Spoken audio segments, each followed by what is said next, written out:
Había un hombre que durante años caminó por las calles de Usulután convencido de que nadie se atrevería a señalarlo. En las colonias donde operaba, bastaba escuchar su apodo para entender que era mejor bajar la mirada y seguir caminando. No hacía falta que estuviera armado, no hacía falta que gritara. Su sola presencia recordaba quién mandaba realmente en ese territorio. Pero hoy ese mismo hombre tiene una condena de 80 años de prisión. Y lo más sorprendente de todo es que todavía no ha sido capturado. Mientras un tribunal ya lo declaró culpable de 2 homicidios agravados, él continúa prófugo. La justicia ya escribió su sentencia. Lo único que falta es el momento en que alguien llame a una puerta, lo saque esposado y comience a cumplir una condena que lleva años esperándolo. Sin embargo, para entender cómo llegó hasta ese punto, hay que regresar mucho tiempo atrás. Hay que volver a una época en la que muchas comunidades de El Salvador vivían bajo reglas completamente distintas a las del resto del país. Porque antes de convertirse en uno de los pandilleros más buscados de Usulután, Óscar Gonzalo Navarro Renderos era conocido simplemente como Bad Demo, uno de los integrantes de la clica Los Ángeles Salvatruchos, de la Mara Salvatrucha. Y esa clica no controlaba únicamente un grupo de pandilleros, controlaba el miedo. Si te interesa conocer las capturas, las condenas y las historias reales de los cabecillas que durante años sembraron el terror en El Salvador, suscríbete ahora mismo al canal, porque lo que ocurrió con Bademo demuestra que algunos criminales pueden escapar durante años, pero eso no significa que hayan conseguido escapar de la justicia. Cuando hoy se habla de la Mara Salvatrucha, muchas personas imaginan únicamente hombres armados patrullando colonias, pero el verdadero poder de una estructura como Los Ángeles Salvatruchos era mucho más complejo. Cada integrante tenía una función. Había quienes vigilaban las entradas y salidas de las colonias, otros controlaban quién entraba y quién salía, otros recogían las extorsiones, otros transportaban droga o armas, y luego estaban aquellos a quienes la pandilla recurría cuando quería enviar un mensaje definitivo. Bademo pertenecía a ese grupo. No era el rostro más conocido, era uno de los hombres que aparecía cuando ya no había marcha atrás. Por eso su nombre terminó relacionado con 2 homicidios que marcaron a varias familias de Usulután. El primero ocurrió el 20 de febrero de 2011. Aquella mañana comenzó como cualquier otra. Nadie imaginaba que terminaría convirtiéndose en uno de los casos que años después acabarían en un tribunal contra el crimen organizado. La víctima fue llevada hasta un terreno conocido como La Taquera. Quienes vivían cerca sabían perfectamente dónde estaba. Un predio cubierto por vegetación, alejado de las viviendas, con muy poco tránsito durante buena parte del día. No era un sitio escogido al azar. Las estructuras criminales conocían perfectamente cada rincón del territorio donde operaban.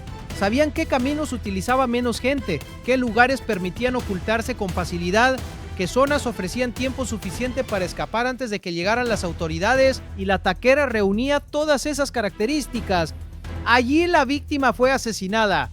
Lo que ocurrió exactamente durante aquellos minutos solo lo conocieron quienes participaron directamente, pero el resultado fue el mismo que tantas veces se repitió durante aquellos años: una familia destrozada, una investigación extremadamente complicada y una comunidad paralizada por el miedo, porque el crimen terminó rápidamente convertido en un secreto a voces. Muchos sospechaban quiénes podían estar detrás, pero sospechar no era suficiente, había que demostrarlo. Y demostrar un homicidio cometido por una estructura criminal en aquella época era una tarea enorme. No bastaba con encontrar el cuerpo, había que localizar testigos, comprobar declaraciones, relacionar evidencias, reconstruir movimientos y convencer a personas aterrorizadas de que hablaran sin poner en peligro sus propias vidas. Ahí era donde la pandilla encontraba su mayor protección. No solo utilizaba las armas, utilizaba el miedo como una herramienta permanente. Después de aquel asesinato, nadie quería convertirse en el siguiente nombre de la lista. Los vecinos evitaban comentar el caso en voz alta. Los comerciantes cambiaban rápidamente de conversación cuando aparecía alguien desconocido.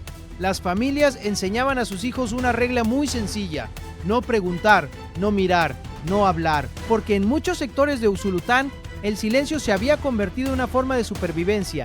Mientras todo eso ocurría, Bademo seguía moviéndose con normalidad. No abandonó inmediatamente la zona, no desapareció, no cambió de identidad. Continuó formando parte de la estructura criminal, convencido de que aquel homicidio nunca llegaría a probarse. Y durante un tiempo, pareció que tenía razón. Pasaban los meses, después los años. La investigación seguía abierta, pero el caso avanzaba lentamente. Cada día que transcurría reforzaba la sensación de impunidad. Para la pandilla aquello era una victoria. Si conseguían que el tiempo pasara sin consecuencias, el miedo aumentaba todavía más, porque cada crimen sin resolver enviaba un mensaje muy claro al resto de la comunidad.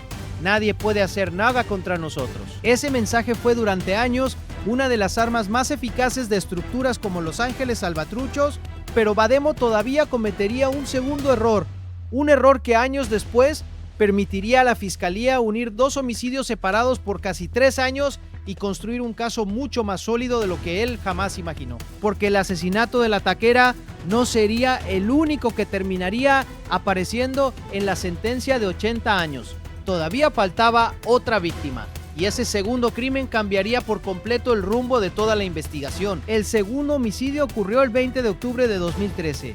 Habían pasado casi 3 años desde el asesinato cometido en la taquera. 3 años durante los cuales Bademo siguió moviéndose como un integrante más de la clica Los Ángeles Salvatruchos, convencido de que la justicia jamás conseguiría relacionarlo con aquel crimen. Y esa confianza era precisamente lo que hacía tan peligrosa a la estructura. No era únicamente la violencia, era la sensación de impunidad. Mientras las familias seguían esperando respuestas, los responsables continuaban caminando por las mismas calles donde todos sabían quiénes eran.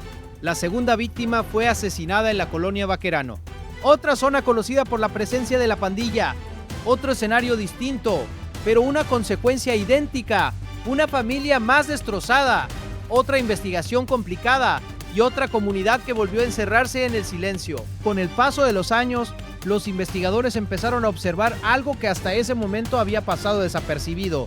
Los dos homicidios no eran hechos aislados, compartían mucho más de lo que parecía, compartían estructura y poco a poco comenzaron a compartir también responsables. Fue entonces cuando el nombre de Bademo empezó a repetirse dentro de los expedientes, no como un simple integrante de la Mara Salvatrucha, sino como uno de los hombres directamente relacionados con ambos asesinatos. Pero una cosa era sospechar, y otra muy distinta era demostrarlo ante un tribunal.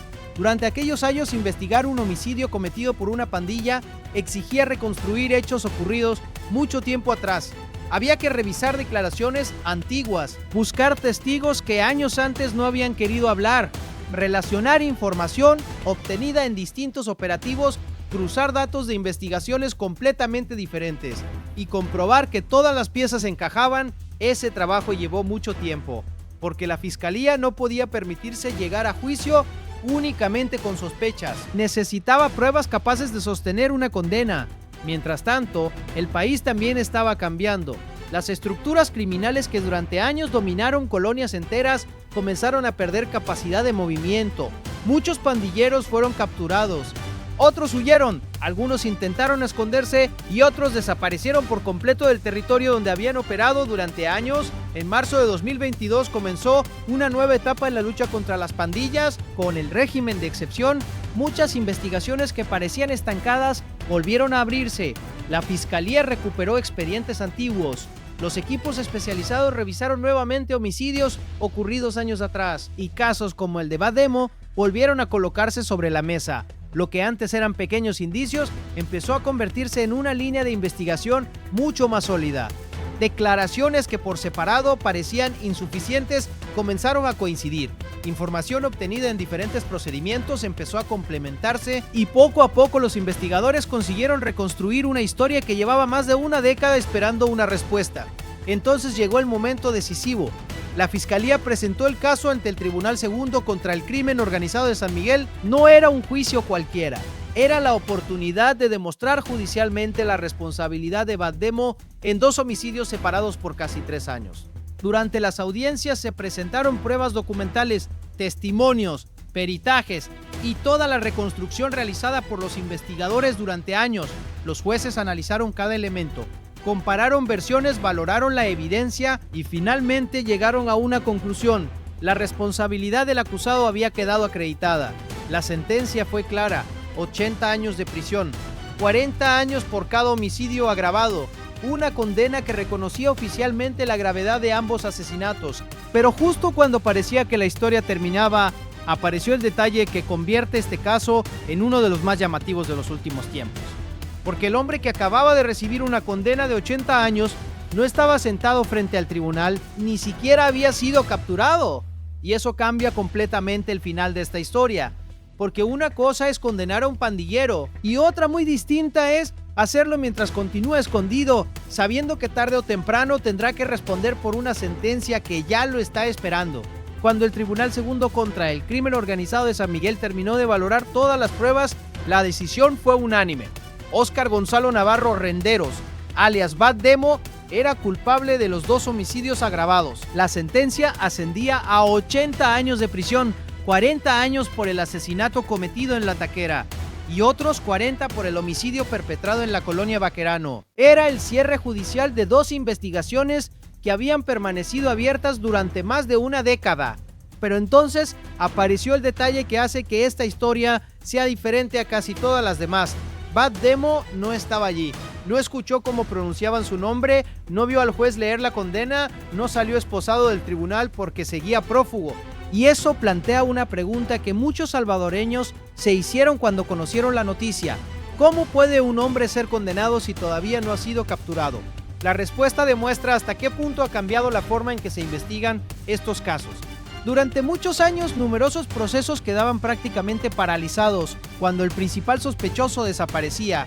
Si el pandillero conseguía huir, parecía que también desaparecía la posibilidad de hacer justicia.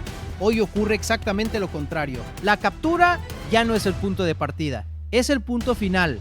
Primero se investiga, se reúnen pruebas, se reconstruyen los hechos, se celebran los juicios y cuando el tribunal considera acreditada la responsabilidad del acusado, dicta sentencia. Eso fue exactamente lo que ocurrió con Bad Demo. La fiscalía consiguió demostrar judicialmente su participación en ambos homicidios. Los jueces emitieron una condena firme y desde ese mismo instante dejó de ser únicamente un pandillero buscado. Pasó a convertirse en un homicida condenado por la justicia salvadoreña.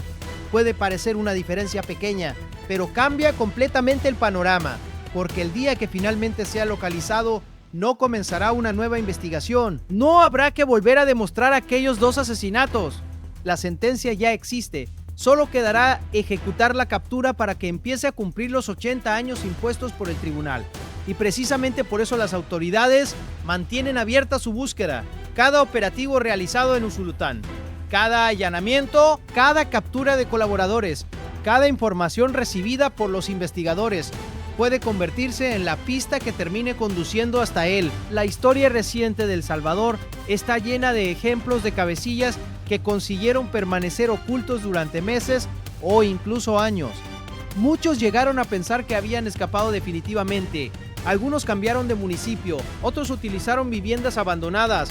Hubo quienes se escondieron en zonas rurales, entre cafetales, montañas o propiedades alejadas de los centros urbanos, pero tarde o temprano terminaron siendo encontrados. Y ese precedente mantiene viva una pregunta: ¿cuánto tiempo más podrá permanecer escondido Bad Demo?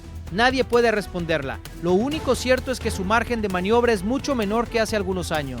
Hoy su nombre aparece en los registros policiales, en los expedientes de la Fiscalía, y también en una sentencia firme que reconoce oficialmente su responsabilidad en 2 homicidios agravados. Pero más allá del prófugo hay otra parte de esta historia que no debe olvidarse: las víctimas.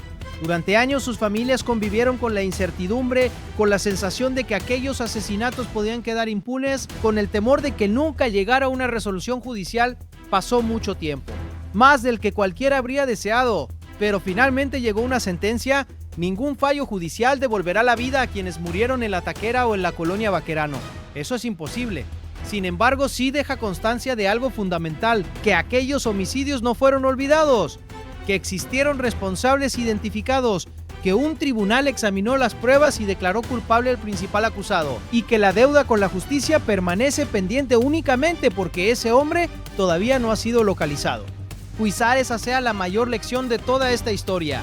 Durante años, Bad Demo creyó que el miedo protegería sus pasos. Pensó que el silencio de los testigos sería suficiente, que el paso del tiempo terminaría borrando las pruebas, que escapar significaba ganar. Pero ocurrió exactamente lo contrario. Los años permitieron reconstruir la investigación, las pruebas terminaron apareciendo, los expedientes avanzaron, el juicio se celebró y hoy existe una condena firme de 80 años esperándolo. Puede continuar escondido, puede cambiar constantemente de lugar, puede intentar retrasar el momento de su captura, pero ya no puede cambiar una realidad. La justicia salvadoreña ya escribió el final judicial de esta historia.